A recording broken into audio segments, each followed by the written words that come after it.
move him, his whole body will move, right? So you don't want to be too tight. So this is what we're going to do. We're going to work on walking up to him, and I'm going to grab one leg, and I'm going to come down with the leg, and then I'm just going to pretend like I'm taking his heel and trying to just like stick it in his butt. That's the easiest way to think about this. I don't want to bend his leg like this, because then he'll take his other foot and he'll step over, and I won't get anywhere. He'll pop out, and then he'll straighten back up. So I'm going to take the heel, and I'm going to just kind of go down with it. So I come down to the side, and I'm just going to look at him doing this. Okay? Once I get, like I'm taking his heel, and I'm sticking it in his butt. Okay? As soon as I get it here, he's probably going to be coming through, which allows me the fist. Right? So however you want to pass here, that's the first step we're going to do. We're just going to work on taking one leg, moving it, and letting him move the other leg in a position, and then gorilla monkey fisting. So I'm going to be here, I'm going to reach down, I'm just going to go. As soon as I do this, he's probably going to come across with his leg, creating a triangle. As soon as we're here, I'm going right through, right? And then I'm going to put my hand on his head and cross my monkey grip. So we're just kind of working on where we should put the monkey grip. Monkey grip should be right on his hip. Because if we're here, he can't come into me, right? He's trying to come in and he can't. So all we're trying to do is we're trying to make a gap. That's the first thing we're going to do, and then we're going to go into an invert from a different location. Okay? So if I'm here, as soon as I turn him, he creates a gap. If I have to go, and I do, right? He tries to get guard back. And I move around him. You know, real simple. You might have a different way you want to do it. But we're just going to work on monkey grip. Okay? Take the leg, take the foot. I'm moving. As soon as he moves me, Brandon moves me in the same manner. As soon as he moves me, look how far I move because I've kept my core. I'm going to be coming across. I'm going to be trying to hook. As soon as I try to hook, he gets the monkey grip and he's been going out and around. So then I can catch up to him and he puts the knee in. Okay, so it's a simple concept. I'm isolating one leg. When he comes to the aid and tries to straighten himself up, he does so with some kind of a circle with a triangle gap. Okay, he's down, and I go boom, like I'm trying to pass. He's going to come over. Right? This is where we want to be with an underhook. Then we're going to work on an invert from there. Okay, invert into an armbar. Okay? In front of his leg. If I have to be here, that's fine. But he can push his leg out and then see, I don't want that. Right? So my gorilla fist, I want to control his head. I don't want to gorilla fist and then let him push his head out and just pop out, right? So if I gorilla fist, I try to control his head too. So I'm here. So Brandon tries to move. I begin. Okay? And my whole deal is, and that's what's bad about people when they first start doing jiu-jitsu, start paying attention to the legs too much, and to the upper body too much, not the legs, right?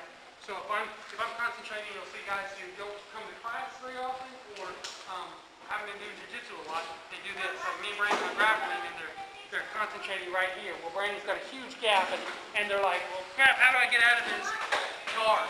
Well, it's because you're focusing on the upper body instead of taking care of the lower body. So a good way is Brandon's going to defend this. Right? So I'm getting past the lower body first. Okay? So this is what we're going to do. We're just going to work on this and we're going to let it go where it wants to go. I'm going to be setting the Brandon's arm. I've already passed. And let's say I'm setting just like this. I know that you're not going to be here. I like doing stuff out of scramble situations and doing inverts because I catch a lot of inverts off of scramble situations and they turn into something more. Okay? So Brandon's arm's going to be up here. So we just want to start thinking about inverts. I'm going to have a leg on his hip, and we're going to let Brandon move himself. So once Brandon's here, Brandon's trying to get up on this invert. I'm turning towards the floor. So basically, while Brandon lay all the way down, he's got his arm up. Okay?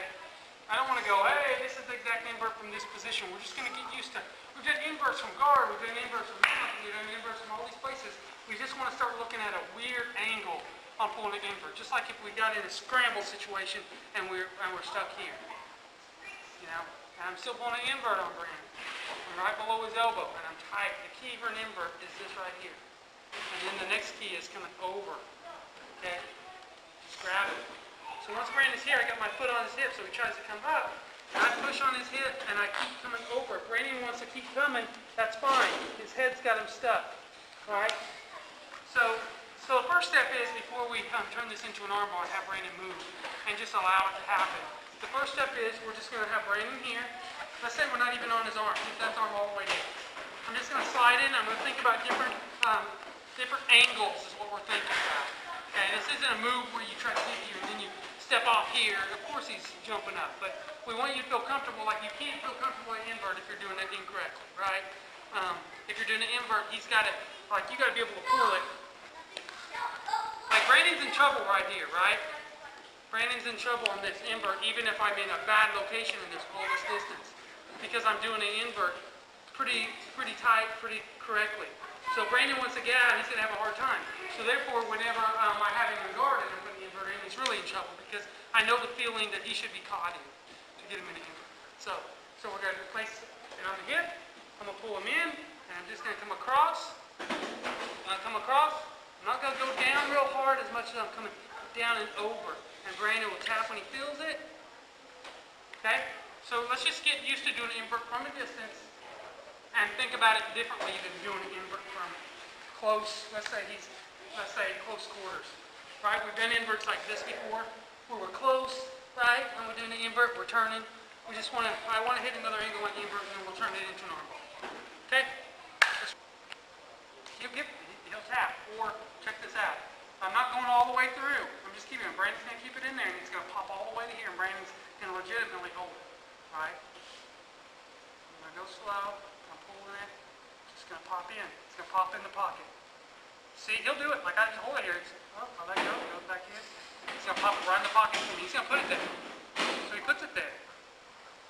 I close it off.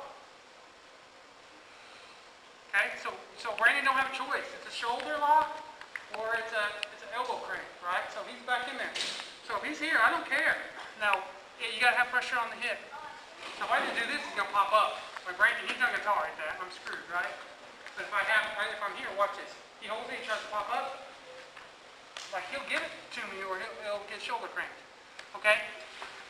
So the main thing we're wanting to do in this class, after we learn the moves, is the longer you do jiu-jitsu, the less moves you use. That's the truth. Ask Brandon. He's been doing it 6.5 years, and 3 years ago he used a lot more moves. You start getting to where you only use a few moves, but you can use a lot more movement. But what happens is you quit going, I'm going to get him in an arm bar. Right? I start saying, if this leads to an arm bar, that's fine, and I'll take it. But Brandon's going to do half the work. Okay? So this happens all the time, this move, but I'm going to do it really, not sloppy, but I'm going to leave a lot of room. I'm going to let Brandon move, and we're just going to get it in our minds how one lock will lead to another. Okay? So Brandon's going to be here. Just to make this simple, I'm going to put my leg right here.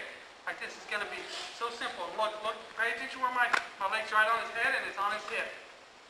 And I'm going to look to invert. Brandon tries to get away from the pressure, so he starts running. I don't move. I just straighten myself out. Right? Now he's where he can hit back for a runner. So I need to slide in, and I need to fall in the correct area, correct side, right? So I'm pointing towards his butt, I'm dropping off, pulling an arm bar. So all we're doing here, we're not trying to teach you an arm bar, we're just trying to say this will lead into other things, but he has to do some of the work. Okay, so if I'm here and my leg's like this and we're scrambling and I go boom, I lock it up, the brain starts running around, I just got to recognize where my next move is. Right? So all we're doing is we're recognizing that if I'm going so hard into this, which I realize my legs aren't going to be like this. If I'm going so hard into this and he's trying to move and I'm trying to grab it, I'm 100% in this move, I miss out on what my next move can be. Right? I'm missing out on it.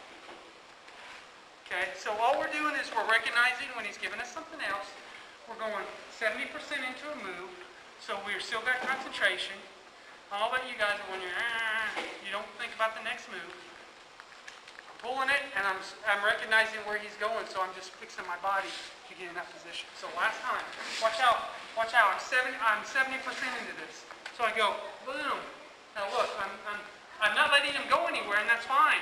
I can pull it hard and maybe hurt his arm or maybe just piss him off. But I'm just trying to get him, and I'm encouraging him by pushing his leg. So once he's here, he's moving around, so I got to get on the move. And I got to straighten myself up. Right? So let's just let the guy move a little bit. You got to get the feeling of your body and let your body say, hey, this is where it's going. Does it matter what leg you grab? It doesn't. Actually, like on an arm bar, if we were doing a regular arm bar, not to get away from what we're doing. But I'm here. He's cable gripping whatever. This is good. Ross was talking about having a problem with this because people were setting up into him. Like strong guys were just sitting right up into him, right? And then he's on the defensive. So the good thing to do is go from here. Now he tries to set up on me, and I fall opposite direction. And look what he starts doing. He starts giving me the corner with his arm. And then I kind of do what I call an Oreo circle. So when I'm pulling him up this way, he can't come the direction he wants. He starts falling towards his shoulder, and he starts breaking his grip because it peels the top layer off the bottom. Did that answer? Yep. This is good. This is great. I like this a lot because this encourages the elbow to drop. So he drops the elbow down in the pocket, and if I can catch it right before the elbow goes in the pocket, I'm on the bottom of the hammer. Right? So he holds it. Let's say he holds his hand right there. I'll arm bar him without him ever letting go of his hand. Right? You don't have to let go. So it's great to grab the other leg. Okay. So when you come across, just grab the first leg you can. Make sure you're pointing towards the butt and start fishing. Okay? But let that guy move. I mean, Brandon's caught here, and Brandon goes. And he's caught in the arm bar. You say that will never work. I do it all the time. I think I did this Cody or Noah the other day.